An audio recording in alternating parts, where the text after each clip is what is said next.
I wouldn't characterize myself as an entrepreneur. I would characterize myself as someone who has found a couple of different things in life that I believed in with every cell in my body, and this is one of them.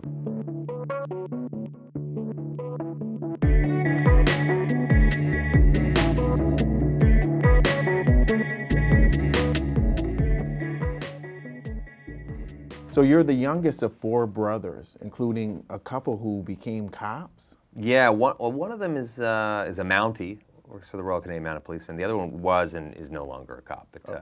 But yeah, my dad was a cop as well. Okay, so how did you stay alive as the youngest of 4? You get by on your wits. That's how you do it. You don't get by on your fists. So, yeah, it was kind of a rough household. I was less like the youngest brother, but more like a moving target. Okay. It was a lot of that stuff. Got handcuffed to the fridge a couple of times. The last time I actually took the fridge door off with me. I was that scared and panicked. So, yeah, we're all super close now, but when we were kids, it was just every day was a new and amazing, messy stabbing death. Yeah. Well, how did that experience prepare you for life? You know, it's weird. It really did, though. I mean, when you're a little kid and you're in a house, what sort of feels like when you're around people that are 5 men, basically, including my brothers and my uncle who were always around. I often felt like I was walking through some sort of weird skin-covered forest. There's these huge people everywhere, and you kind of become hyper perceptive. You start to really sort of think about how you're going to survive. So especially my 3 older brothers who were so sort of physical guys, and there was just rough housing. Like for them was always funny. For me, it was like a life-threatening situation. So you sort of learn to kind of get by on using your mind, not your fists. So I became kind of hyper perceptive as a kid, and I know that contributed in enormous ways to the different paths I chose in life, particularly show business and that sort of thing. I was able to kind of constantly mimic people or watch people and look for tiny signs and big signs of, danger. So yeah, that's kind of, I think that's how it shaped me mostly.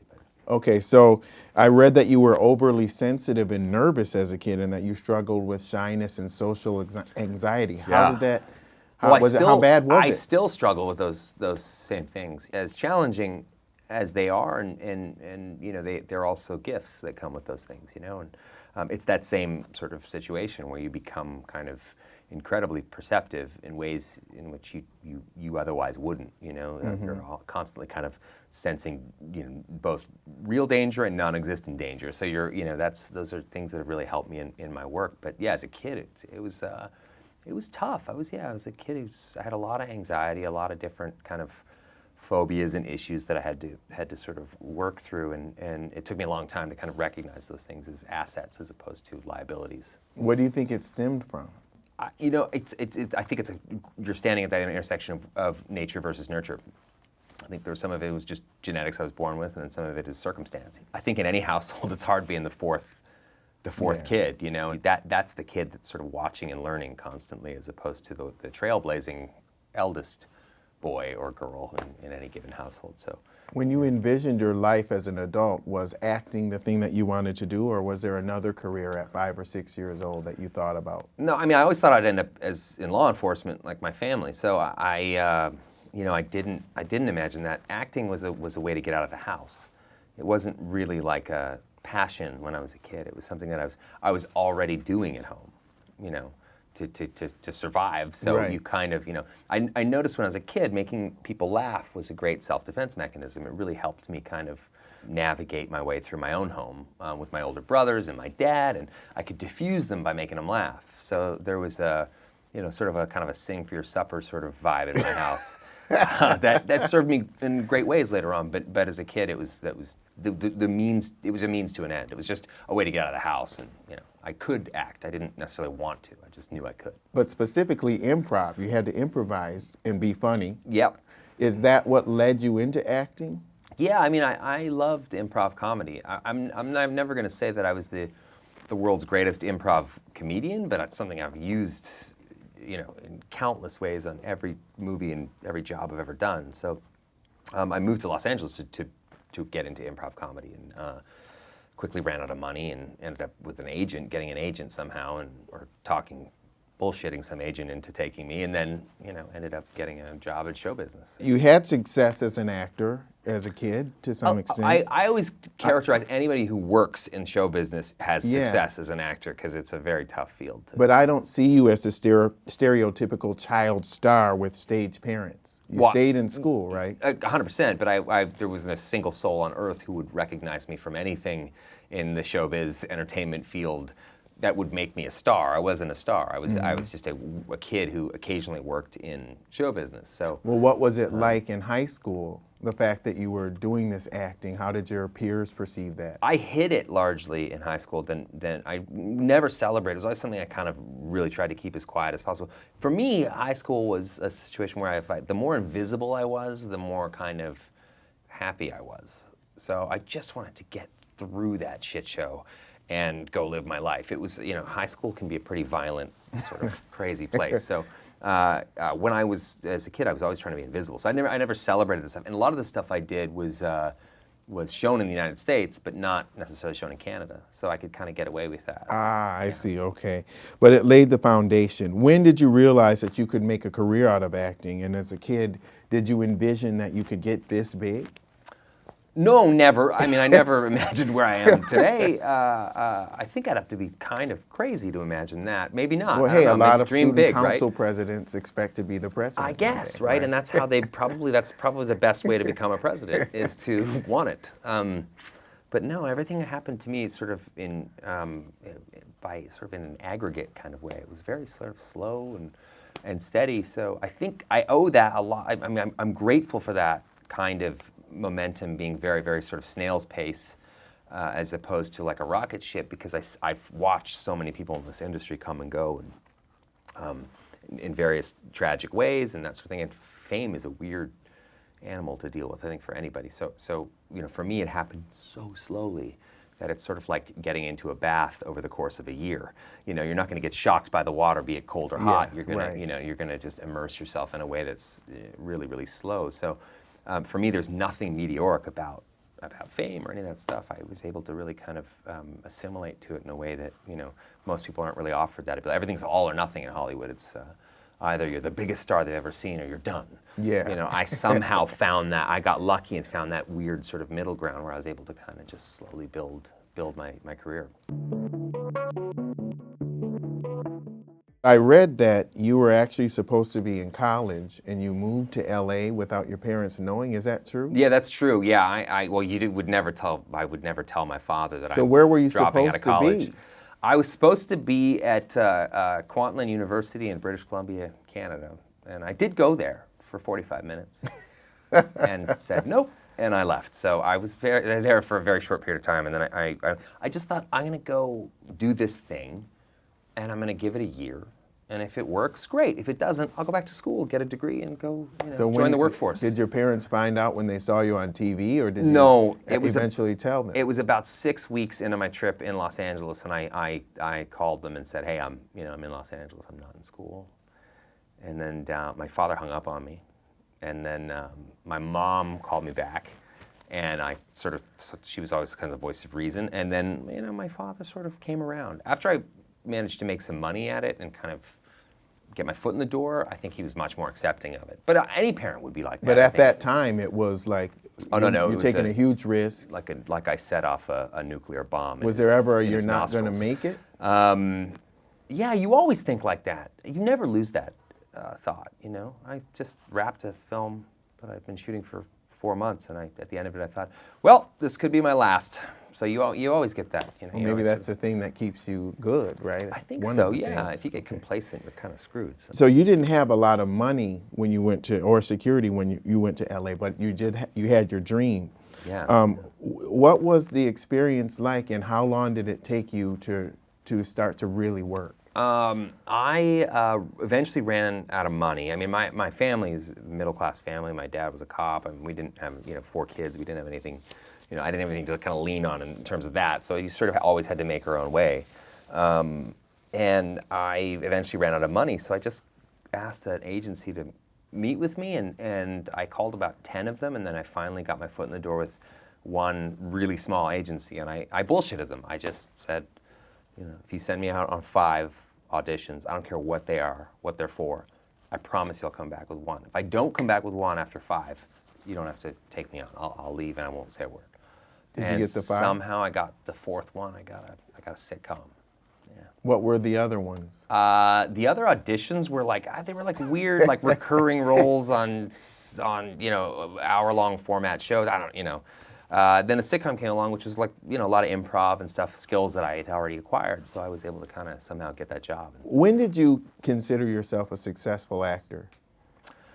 Well, that's sort of difficult. I mean, I don't, I think I can now say that I've done pretty well in the business. I mean, the things I determine as really successful are things that you sort of have to be the engine on, or things that you generate yourself, or content you create yourself, or and when that kind of stuff works, sort of like the Deadpool stuff, or that, then I feel like I've really done something important, or something at least that's important to me.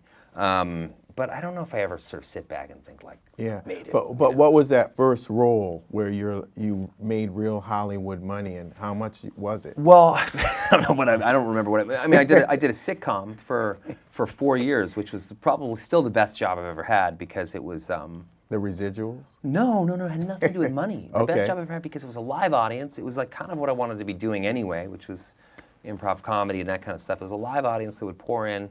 And then, this sitcom world is about a 6 or 7 or 8 month at most job a year. I mean, you finish your season and then you're free.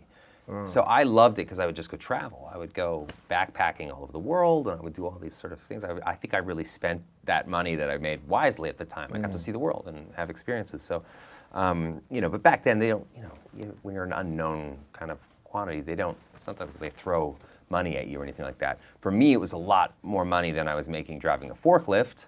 So I was thrilled with that. I could work 6-7 months a year and then go travel for the rest. So that's kind of how I did it. So I read that you went through intense physical training to play the action role as Hannibal King in Blade Trinity.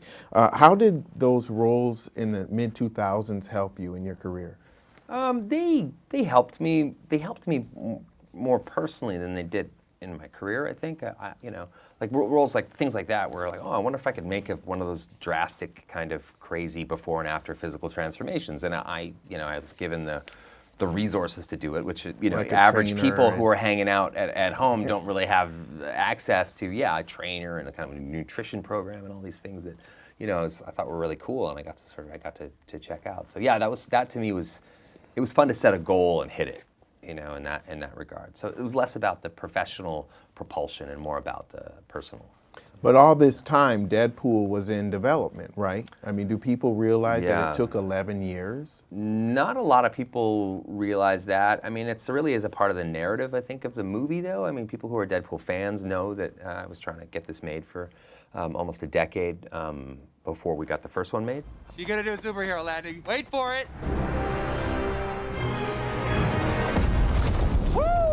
Superhero landing! That's really hard on your knees. What were the barriers? Why did it take so long? Well, if you see the character of Deadpool, it's kind of an unorthodox type superhero. I mean, it's R-rated. It's a character that breaks the fourth wall. He has cancer. He wears like a giant red body condom around. I mean, these are all like unusual things for a superhero movie. You don't really ever get to see his face. And studios say, well, you're casting an actor. We want to see his face.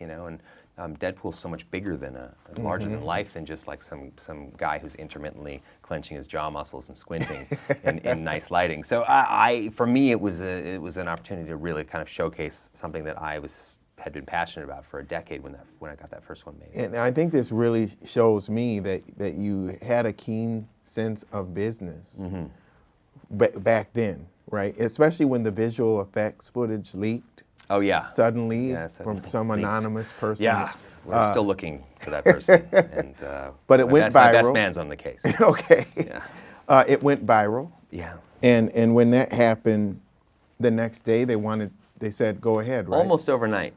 Yeah, they greenlit the movie. I think they greenlit it, begrudgingly, because it was something for 10 years I've been trying to roll this rock up this hill, and it kept rolling back over me.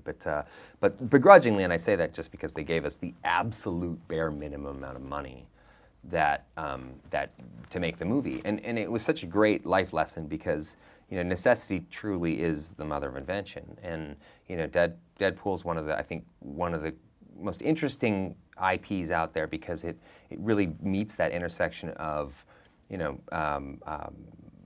viral marketing and sort of like traditional fan favorite superheroes. So like there's no money for anything. At some point, we must all join forces, become a team. Now, how many of you have taken a human life? What in the ass? This team sucks. What roles did you play in addition to actor on Deadpool 1 and 2? Producer and writer? Were there other roles? Writer, and I don't know, I worked really closely in the marketing with George Dewey, who's my producing partner now, but at the time worked at Fox and obviously the marketing team at Fox. But so yeah, it was kind of everything. You just sort of wear every hat and try not to lose your mind in the process. Will there be more Deadpool movies? How far do you think the franchise could go? Well, I think it's like an interesting world. I mean, there's so many aspects of that world that are really scalable to me, and I think it's there's just not enough ears or hours in the day for the amount of ideas that I have and the other creators of Deadpool have. So we love it, and we have a ton of different avenues we could go. I think we just got to pick one. What's the biggest lesson that you've learned about the business side of film and acting in the last couple of years? Always just embrace this idea that you know nothing, because you don't. I mean, as soon as you think you know exactly how it's all going to go down, or what audiences are really yearning for, you can be surprised. So I love that edict. I like that idea that I believe in film and any endeavor to be a process of collaboration. I think you always have to listen and always ask for help, and the best leaders are the people that hire the best people. So for me, that's the thing that I think that's the biggest lesson I've learned is like, just hire the best people you can, people that you connect with, people that you love, people that, you can learn from, and that's how you make, But at some point you decided that you wanted to venture beyond acting and get into business. Yeah. What made you decide that? Well, I love marketing, and I love gin. so it was kind of a natural marriage there. Okay, so that's a natural segue into Aviation Gin, which is your company. Tell me about Aviation Gin. Aviation Gin is a craft spirit, an incredibly fast-growing craft spirit of which I am one of the owners of. It's been around since 2006. It was created in Portland.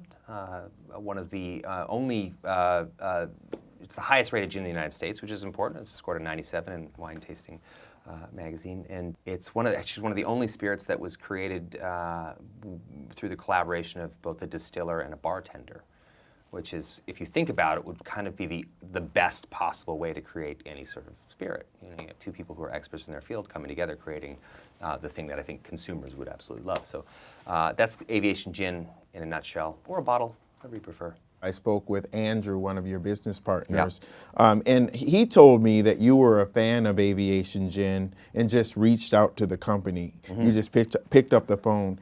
Yeah. Is that true? Yeah. Okay, that really struck me because he said that in the conversation you called and you wanted to buy the company.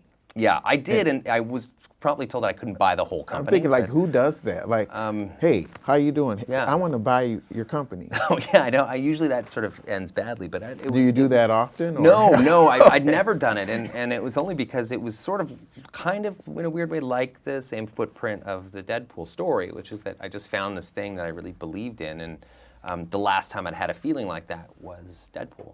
So there's a parallel between Deadpool and this company. There is for me, and I'm watching it happen right now. I mean, I bought into the company. It was a 20,000 case a year business, and now it's a 40,000 case a year business, and that's in less than 1 year. What do you attribute that to? I attribute that to just exposure. Anyone who tries it basically switches to that brand. So the more people you can get to try it, the better your business is. And you lead with, I can never be as great an ambassador for Aviation Gin as Aviation Gin can. So for us, it's that brilliant intersection of a product that is better than anything else on the market, and then also marketing. We love marketing. And so marketing Aviation Gin has been one of the most fun endeavors I've ever had. Which insights from the film business have you brought into the gin business? Well, I mean, non-traditional marketing is the biggest one.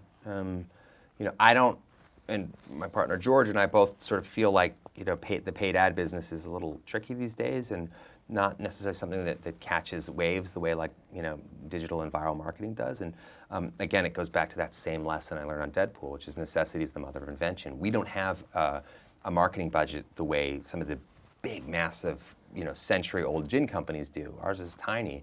And because of that, we have to think out of the box, and because of that, we have so much more fun doing it. So creating Aviation Gin content has been one of the great adventures of my life. It's been so much fun. So you have like viral videos that you're shooting, and what other kinds of things are you doing? Tons of viral videos, tons of, not tons, but just enough that we feel each one that we do invest in makes a huge impact. I mean, some of the things that we've done have had way over 1 billion impressions, and and it's just, we did a video with Richard Branson that was giant. We did some stuff with Jimmy Fallon that was huge, and it's some of it is leveraging relationships. I mean, I recognize the fact that I can get into rooms that maybe, unknown guy who owns a gin company can't. Yeah, so I definitely use that to our advantage, and I also make fun of that in our viral videos. I mean, our viral videos are hyper self-aware. Okay. So we often place me in the position of dum-dum.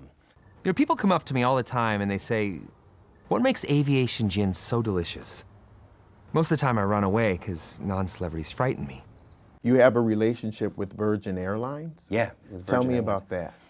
That came about pretty organically. I mean, Virgin Airlines is sort of like if you're going to look at it as an airline, it's also kind of the rock star airline, and I think that they saw Aviation Gin as this incredibly fast-growing spirit and something that they wanted on board their fleet and in all their lounges and that sort of thing. And we just thought, let's do something fun about it. So we met with the Virgin team, and we came up with this pitch with Richard Branson, where I'm sort of sitting there talking to Richard Branson and basically telling Richard Branson that, or allowing Richard Branson to believe that I think we're merging. And he's just, no, this is just a partnership. But as a businessman, I know all deals are about scale, scope, not the least of which, scale. We're even more focused on ROI, KPI, 3PO, EPS, and OMG WTF. Ryan, Yes, Sir Richard. go easy on the business jargon. I often love casting myself in the role of just complete business idiot, and that's super fun. So, and Sir Richard Branson is a huge sport about these kinds of things, and he very much loves laughing at himself, as do I. So what's your goal? Do you want to see this acquired, or do you want to grow it exponentially? I want to grow it. No matter what happens, even if it's acquired tomorrow, I have to be a part of its DNA still. So it's something I'm passionate about. So hopefully I'll get to be a part of this for the next 40 years, whether I'm the owner or someone else. Would you consider expanding into other spirits as well? I probably would, but I'd have to find something that I really, truly believe in. I couldn't just sort of do it. I also don't have time for that sort of thing. Yeah, right. And it's not like, I mean, could you see yourself expanding into restaurants and all that, or is that too much? I don't want. No, I mean, it's a matter. I think you have to have an authentic connection with something. You don't want to I just don't want to be a guy who's just acquiring crap just to acquire crap. I have to have a really authentic connection with it. Otherwise, I think, the audience, the people the consumers of whatever that product is, are going to know that I don't have that same sort of fluency with whatever the product is. So I have to have a connection with it. And if I don't, there's no point. So do you have other investments, or is this your main one? Oh yeah, I have other things that I'm invested in, but that I'm not the face of or anything like that. What kinds of things are you excited about? I get excited about stuff that's kind of inventive. I love ingenuity. I love anything that sort of I think is interesting. I'm not like a guy that sits around sort of rolling the dice, looking at the stock market and that kind of thing. I don't know anything about that. But with Maximum Effort Productions is obviously my production company. We are focused on a lot of different kind of fun things. One thing that's a huge priority for us is, again, we're always looking to do stuff that's a little outside of the box and sort of bucks the traditional system. But we found a kind of a thriller horror story on Reddit, believe it or not, read it no sleep, called The Patient Who Nearly Drove Me Out of Medicine, which is one of the most frightening stories I've ever read in my entire life. It's a short story, about 80 pages, but it's just engrossing in every way, and half the time you're reading it, you have chills going up your spine. So that's something I'm really excited about, just because it's a completely different avenue to pull source material from, which is, you know, pulling it basically from a form of social media, which is kind of unorthodox. And then I think with Maximum Effort, we're going to look at, we love marketing, so we sort of are branching out in that area yet. We're not at the point where we're ready to make some kind of crazy announcement, but it's something we're passionate about. We love inventive, groundbreaking marketing, and that's something that we're very passionate about. So we'll see if we move the ball down the field there too. What do you want the Ryan Reynolds brand to represent long term? Oh man, I think it's got to be quality and to some degree something that is also inspiring and entertaining, and you know, and fun, and doesn't take itself too seriously. Like I don't take myself too seriously, you know. There's an old line from a movie that you would never expect to have that much wisdom, but there's an old line from Van Wilder, which is, you know, don't take life too seriously because you'll never get out alive. And it's true. I mean, that's sort of, I've held that with me for, you know, almost 20 years now since that movie, but it's very true, you know. You're never gonna get out alive, so have some fun while you're here. Do you have, now that people know that you're invested in this company, do you have a lot of people trying to get a hold of you and offering you business opportunities? Yeah, it's not so much that. I have a lot of people that are trying to get involved in Aviation Gin. So I field a lot of those kinds of inquiries, like, oh, can I buy in, or can I invest, or can I, you know, pretty much the answer That's is, a good problem to that's have, a I great guess, problem to have. right? I wish I could say yes to the people, but it's a great problem to have. Yeah. In thinking about your future, what's important to you? Family, 100%. As anyone will know, it's almost frustratingly so for some of the people I work with, is that I gotta make sure that my time is, my time with my family is prioritized over anything else. Is it something that you could see your kids involved in one day, Aviation Gin? Maybe, yeah. I mean, I don't, you know, you always want to give your kids every opportunity possible to sort of sample different walks of life and things. So I have zero investment in them doing anything that I'm involved in, be it show business or Aviation Gin. I just want them to do whatever they want to do. So Yeah. I prefer it not be show business. And once they're 18, no problem. It's like, no show business, go into the liquor business. That's where I want you. That's what every responsible parent should do. Ryan Reynolds, thanks a lot. Thank you for having me. I really appreciate it.